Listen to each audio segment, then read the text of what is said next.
Hi, my name is Lexi. I'm a producer in the entertainment business, and I would give Notion a 5 out of 5.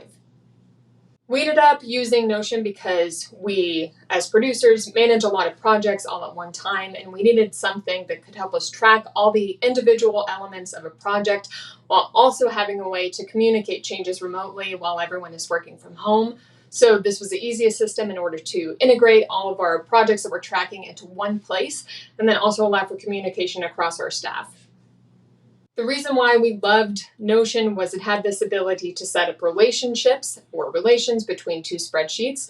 Other platforms didn't allow for this. So it allows you the ability to edit one spreadsheet and connect it and make a relation between another one that you can also edit, but your changes you don't have to make multiple times.